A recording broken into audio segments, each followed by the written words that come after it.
नमस्कार मित्रों, मैं डॉक्टर माधुरी सिन्हा मुदिता।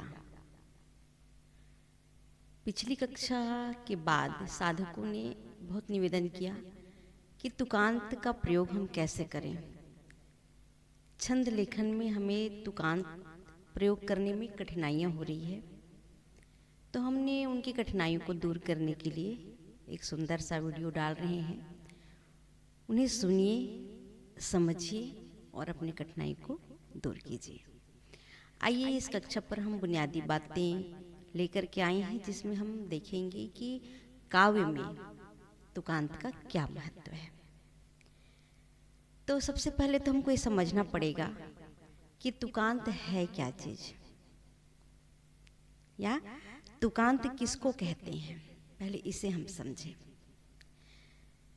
जिन शब्दों के अंत में एक जैसे ध्वनि या स्वर होता है उन्हें हम तुकांत कहते हैं। फिर से समझ लीजिए कि जिन शब्दों के अंत में एक जैसे ध्वनि या स्वर होता है उसे तुकांत शब्द कहते हैं। जैसे गाड़ी, बाड़ी। जैसे गाड़ी का तुकांत क्या होगा? बाड़ी, नाड़ी, साड़ी। ये तुकांत है। उसी तरीके से बात का तुकांत बात का जात, राजा, बाजा, मटका, लटका, चटका, अटका, नीला, नीला का नीला, पीला, गीला। इस तरीके से तुकांत होता है। एक ऐसा लगता है कि वही जो स्वर है, वो ध्वनियाँ जो है वो एक जैसे महसूस होता है। इन शब्दों को हम कहते हैं तुकांत। कविताओं में तुकबंदी के लिए तुकांत शब्दों का इस्तेमाल किया जाता है। तुकबंदी से कविता में एक सुंदर सा लय आता है और पढ़ने पर रोचक और मजेदार लगती है कविताएं। तो तुकांत शब्दों के इस्तेमाल कविता, गीत और शेरों पर किया जाता है। तुकांत शब्दों के बारे में कुछ और बातें हैं जिसको हम समझने का प्रयास करें। तुकांत शब्दों में एक समान लय होता है। तुकांत शब्दों के इस्तेमाल से कविता एक लयबद्ध हो जाती है। ये तो हम जान लिए तुकांत क्या है, पर एक और शब्द को हम समझ लें तो तुकांत ज़्यादा अच्छा समझ में आएगा। अब हमको समझना है कि अतुकांत क्या है। अतुकांत शब्द का मतलब होता है तुक रहित, जिनके अंतिम चरणों का तुक या अनुप्रास ना मिलता हो, उसे हम अतुकांत कहते हैं। कविता में, शिल्प में तुकांत का विशेष महत्व है। कविता के शिल्प में तुकांत का विशेष महत्व होता है। इसलिए काव्य साधना के लिए तुकांत विधान को समझना एक सृजनकार को बहुत ही आवश्यक है। आइए हम तुकांत को समझने का प्रयास करते हैं। इसका उदाहरण थोड़ा सा मैं आपको बताती हूँ। इसको समझने के लिए एक तुकांत रचना का उदाहरण मैं आपके सामने पेश कर रही हूँ, जो मेरा ही सृजन है, जो आपके सामने प्रस्तुत है। एक मुक्तक मैं दे रही हूँ। दूर रह कर न और तरसाओ, दूर रह कर न और तरसाओ, अब तो मेरे करीब आ जाओ, चांदनी रात पास तुम मेरे, धड़कनों की सुनो, धड़कनों की सुनो, चले आओ। अब इस मुक्तक पर पहले पंक्ति, दूसरे पंक्ति और चौथी पंक्ति, इस पर तुकांत है। कौन कौन सा तुकांत है? तरसाओ, जाओ, आओ। तो ये तरसाओ, जाओ, आओ, ये तुकांत है। तरसाओ, इसको थोड़ा सा देखिए कैसे तुकांत लगा है, उसको देखिए। तरसाओ, जो कविता के जो चरण के अंत में जो वर्ण है वो है ओ, वो। तरसाओ, तरसाओ, तर स आओ, तो जो स है, स व्यंजन, और आओ, स आओ, तरसाओ, तो जो आओ है वो आपका तुकांत रहेगा, वही आपका तुकांत है। उसी तरीके से देखो, आ जाओ, आ जाओ, ज आओ, व्यंजन को निकाल दो, आओ, तो वो आपका तुकांत कहलाता है। हमेशा आप देखिए कि तुकांत जो है वो कविता के चरण के अंत में होता है ना। उसी तरीके से दूसरा एक उदाहरण मैं दे रही हूँ जिसमें आपको एकदम क्लियर समझ में आ जाएगा। जैसे, रोटियां चाहिए कुछ घरों के लिए, रोजियां चाहिए कुछ करों के लिए, काम है और भी जिंदगी में बहुत, काम है और भी जिंदगी में बहुत, मत बहाओ रुधिर पत्थरों के लिए। अब इस मुक्तक पर और थोड़ा बारीकी से ध्यान दीजिए। इसमें पहले, दूसरे और चौथे पद के वर्णों में समानता है। इन पदों के अंतिम भाग को देखिए किस तरीके से है। घरों के लिए, है ना, आप देखिए मुक्तक को, रोटियां चाहिए कुछ घरों के लिए, रोजियां चाहिए कुछ करों के लिए, काम है और भी जिंदगी में बहुत, मत बहाओ रुधिर पत्थरों के लिए। तो आप देख रहे हैं, घरों के लिए, करों के लिए और पत्थरों के लिए, थरों के लिए। तब घरों के लिए पर कैसे हुआ है, जो वर्ण बना है व्यंजन, घ व्यंजन, घ धन, जो स्वर है अ, अरुण, अरुण के लिए, घ अरुण के लिए, क अरुण के लिए, थ अरुण के लिए, है ना। तो तुकांत का जो चर अचर सिद्धांत है ये यहीं पर लागू होता है।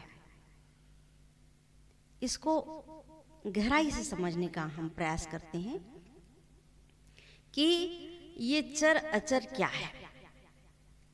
इन पदों में बाद वाला जो भाग, बाद वाला जो भाग सभी पदों में एक समान रहता है, उसे अचर कहते हैं। जैसे देखिए आप, घरों के लिए, घ व्यंजन निकाल दो, क्योंकि हमेशा याद रखिए कि तुकांत जो है व्यंजन से नहीं स्वर से लागू होता है, स्वर में लागू होता है।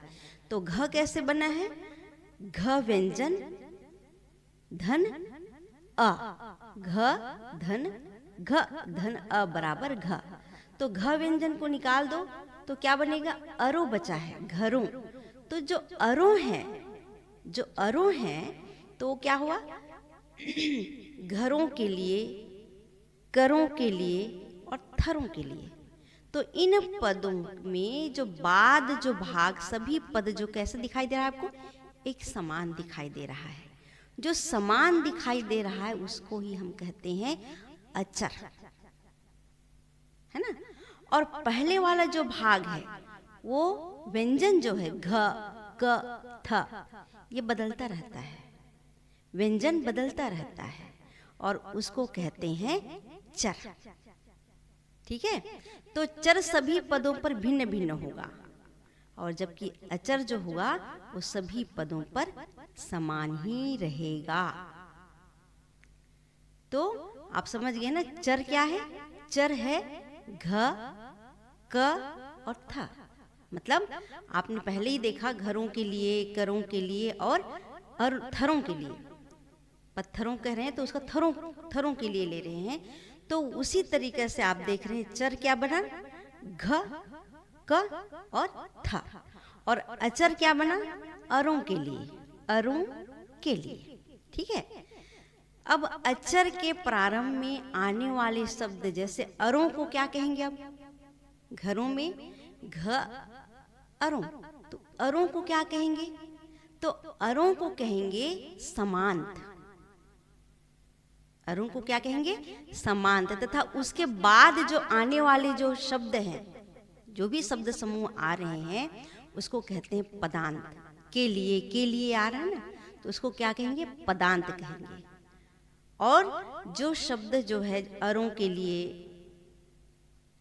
लिए ऐसा आ रहा है ना, तो उसको कहेंगे हम समांत, है ना। इसमें निम्न बात को और ध्यान देना चाहिए हम सभी को। पहला, इनमें अंतिम शब्द समूह के लिए 3 पदों में ज्यों का त्यों है, के लिए, इसको कहेंगे पदांत, ठीक है। और इस पदांत के पहले जो शब्द आए हैं, घरों, करूं, थरों, इन सब के अंत में क्या आया है? अरों। तो अरों को क्या कहेंगे? अरों को कहेंगे समांत। अरों को क्या कहेंगे? समांत। और के लिए को क्या कहेंगे? पदांत, ठीक है। तो इसका प्रारंभ जो है, तुकांत का जो प्रारंभ हम करते हैं, हमेशा स्वर से ही होगा, स्वर से ही होता है। और समांत को जो धारण करने वाले पूर्ण शब्द को क्या कहते हैं? समांतक शब्द कहते हैं। जैसे इस उदाहरण में समांतक शब्द क्या होगा? घरों, करूं, पत्थरों, ये होगा, ठीक है। तीसरा हम और देख लें कि समांत और पदांत सभी पदों में एक जैसे ही रहते हैं। समांत के पहले जो भी व्यंजन आते हैं, जैसे घ, क और था, वे सभी पदों में भिन्न भिन्न हो जाते हैं। व्यंजन बदलता रहेगा, है ना। और जो व्यंजन बदलता रहता है उसको हम चर कहते हैं, ठीक है। और समांत और पदांत मिलाकर के क्या बनता है? वही तुकांत बनता है ना। तो समांत और पदांत मिलाकर तुकांत बनता है। अगर हम इसको और अच्छे से देखें तो समांत धन पदांत बराबर तुकांत, ठीक है। अरों के लिए, अरों धन के लिए, इसे हम क्या कहेंगे? अचर कहेंगे। इसको समझ लीजिए। और प्रत्येक तुकांत में पदांत का होना अनिवार्य भी नहीं है, के लिए होना आवश्यक भी नहीं है ना। जब पदांत नहीं होता तो ऐसी स्थिति पर हम देखते हैं कि वो समांत ही तुकांत बनता है, समांत ही तुकांत बनता है। जैसे गाड़ी, बाड़ी, साड़ी आखिरी में है, कविता की आखिरी में, तो वही आपका तुकांत बन जाता है। तो अब हमको ये देखना है कि हम इसका प्रयोग कैसे करें, हमें कैसे करना चाहिए तुकांत का प्रयोग। तो अच्छे तुकांत क्या है, पचनी तुकांत क्या है, और वर्जनी तुकांत क्या है, इसको भी हमको जानना बहुत जरूरी है। देखते हैं तुकांत की कोटियां क्या क्या है। अच्छे तुकांत क्या है, वर्जनी तुकांत क्या है, पचा सकते हैं वो पचनी तुकांत क्या है, और अनुकरणी तुकांत क्या है, और ललित तुकांत क्या है, इसके बारे में हम बता रहे हैं। समझने का प्रयास कीजिए। पहला बताती हूँ वर्जनी तुकांत। इस कोटि में ऐसे तुकांत आते हैं जो पूर्णतः वर्जित होते हैं, तुकांत की श्रेणी पर नहीं आते। जैसे जिनमें समांत का प्रारंभ स्वर से ना होकर के व्यंजन से होता है। मैंने पहले ही बताया कि जब भी तुकांत लेना होगा तो स्वर से लिया जाता है। जैसे घ धन अरुण, घ कैसे बना है? घ धन अ बराबर घ, तो घ व्यंजन है और अ स्वर है, तो स्वर को लिया जाता है। ऐसे ही वर्जनी तुकांत में जिनमें समांत का प्रारंभ स्वर से ना होकर के व्यंजन से होता है, जैसे अवरोध। अब अवरोध का हम अगर तुकांत अगर देख रहे हैं कि अवरोध का तुकांत नहीं मिल रहा, हम कैसे करें? तो अवरोध का प्रतिरोध, है ना, अनुरोध, इस तरीके से समांत करते हैं तो रोध क्या बन रहा है? रोध क्या बन रहा है? वो व्यंजन बन रहा है। व्यंजन बन रहा है मतलब व्यंजन से प्रारंभ हो रहा है। और ऐसे जो तुकांत है वह सर्वथा वर्जित तुकांत है।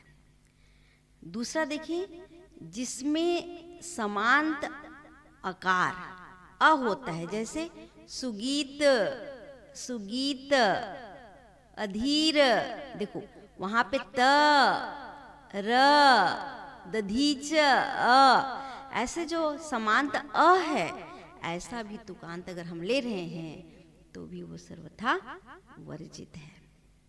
अब ऐसे कौन से तुकांत है जिसको पचाया जा सकता है, मान्य है, उसको माना जा सकता है, चलाया जा सकता है, तो उसको भी एक बार हम देख लेते हैं।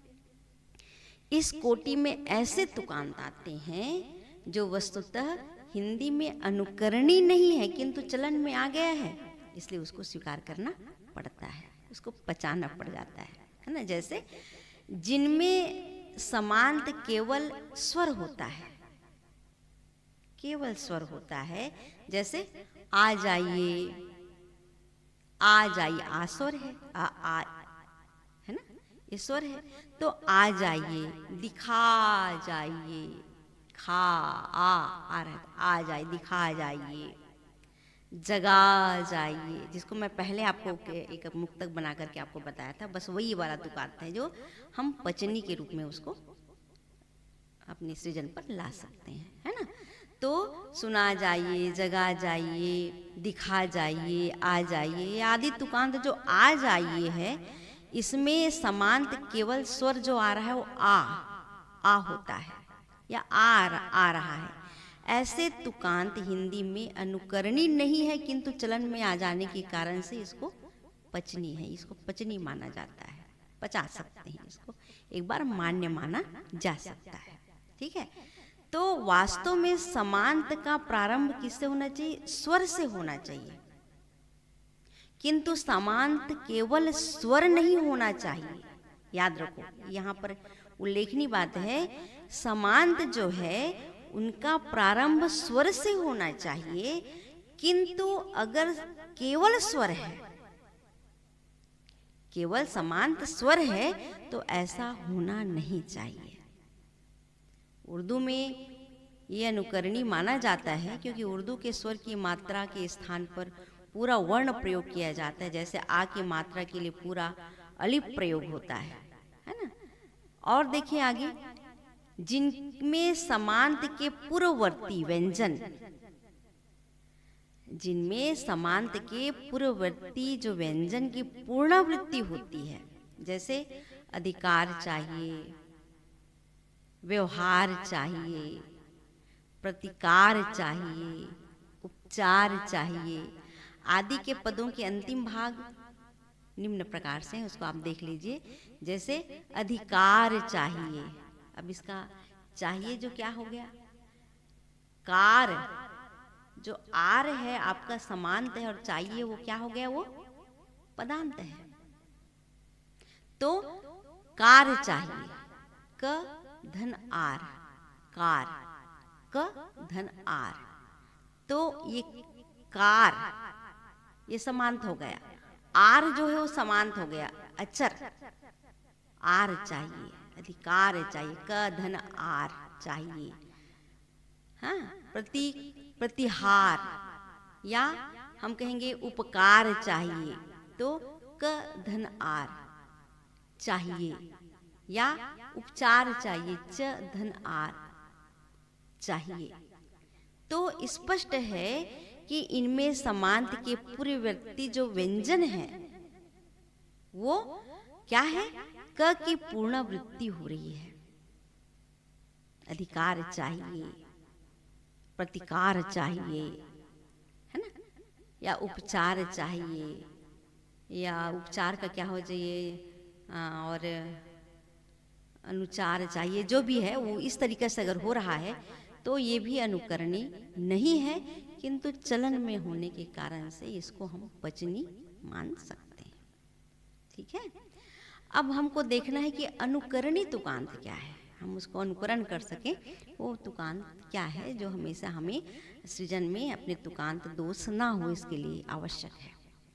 तो इस कोटि में ऐसे तुकांत होते हैं जिनमें स्वर से प्रारंभ समांत और पदांत सभी पदों में समान रहते हैं तथा समांत के पूर्ववर्ती व्यंजन की पूर्णावृत्ति नहीं होनी चाहिए।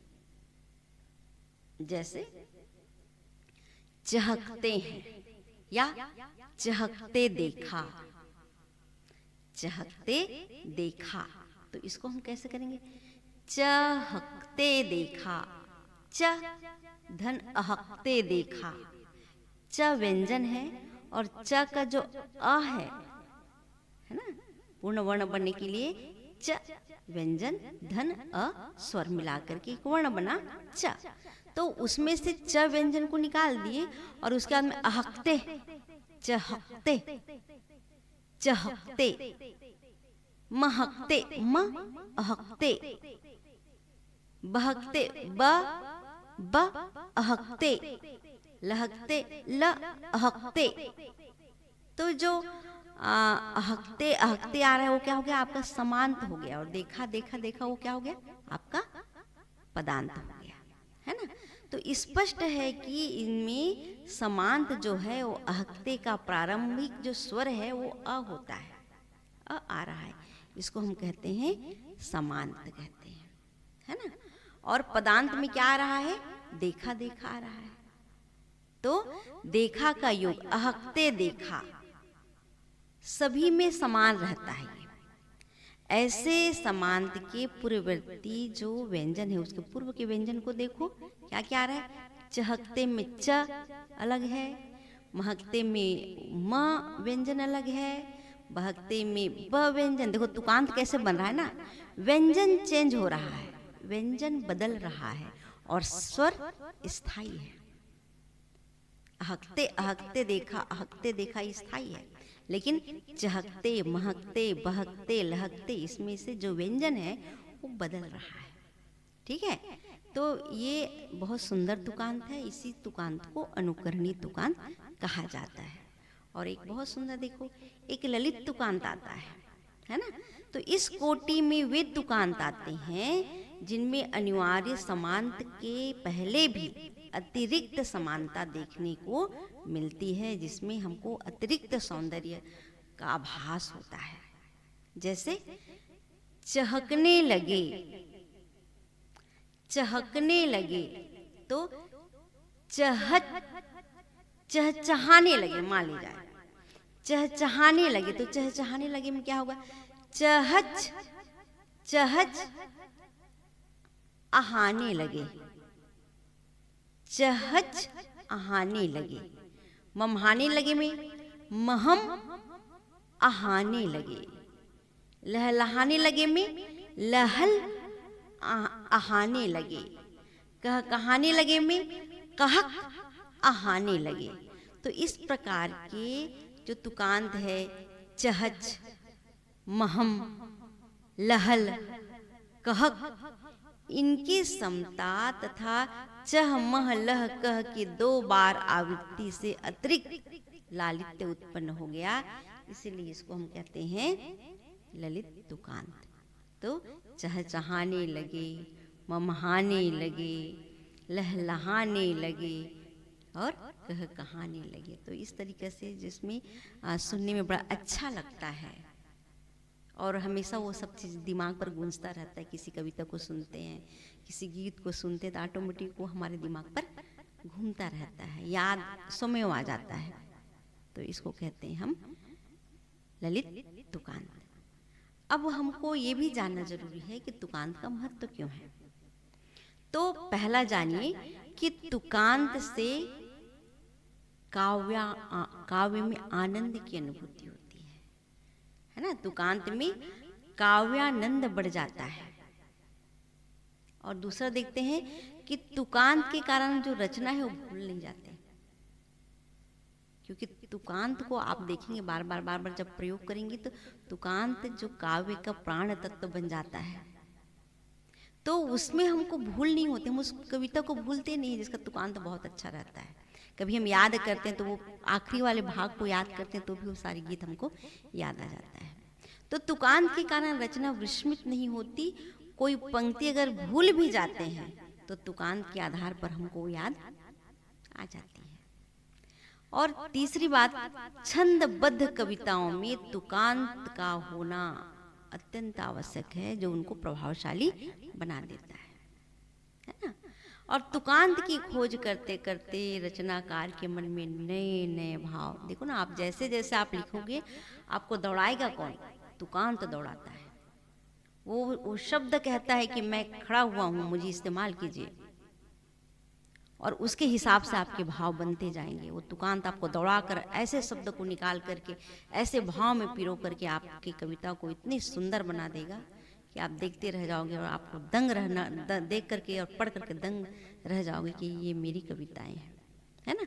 तो तुकांत की खोज करते करते रचनाकार के मन में नए नए भाव, उपमान, प्रतीक, अलंकार आदि चीज दिमाग पर घूमना शुरू हो जाता है, जो कभी आपने पहले सोचा भी नहीं हुआ होगा। तुकांत से रचना में रोचकता बढ़ जाती है, उसमें सम्मोहन शक्ति बढ़ जाती है। ठीक है। अब हमको एक और बात याद रख लें कि तुकांत साधना के सूत्र क्या है। कभी कभी हम देखते हैं कि ये शब्द तो आया लेकिन उसका तुकांत हमको मिलता नहीं, तो वो कविता निष्प्राण जैसा लगता है। तो इसके लिए हमको करना क्या चाहिए? तो किसी तुकांत को रचने के पहले हमको प्रारंभ से ही समांत शब्दों की उपलब्धता पर एक बार विचार कर लेना चाहिए। अगर वो तुकांत जम नहीं रहा है तो उसको हटा करके दूसरे तुकांत को लो, जो आपकी कविता को श्रेष्ठ बना सके और आप उत्कृष्टता की श्रेणी पर आ जाए, आपकी कविता श्रेष्ठ बन जाए, है ना। तो आपको ये समांत जो शब्द है उसको तो उपलब्ध पहले कर ही लो, तभी इस समांत का आप रचना कर पाएंगे, आपके सृजन में उत्कृष्टता आ जाएगी। तो ये सारी बातें मैंने आप सभी को समझाया, इसको बारीकी से समझने की कोशिश कीजिए, और समझ में नहीं आता तो और पूछ लीजिए। पर ये तुकांत हमारे छंद साहित्य के लिए अति आवश्यक है, और मैंने आपके जो परेशानियां, कठिनाई हो रही थी, उसके लिए, आपकी कठिनाई को दूर करने के लिए वीडियो डाला है आपके निवेदन पर। आप सुनिए, समझिए और लेखन में अपनी शैली को बढ़ाइए। धन्यवाद। जय हिंद, जय महालय।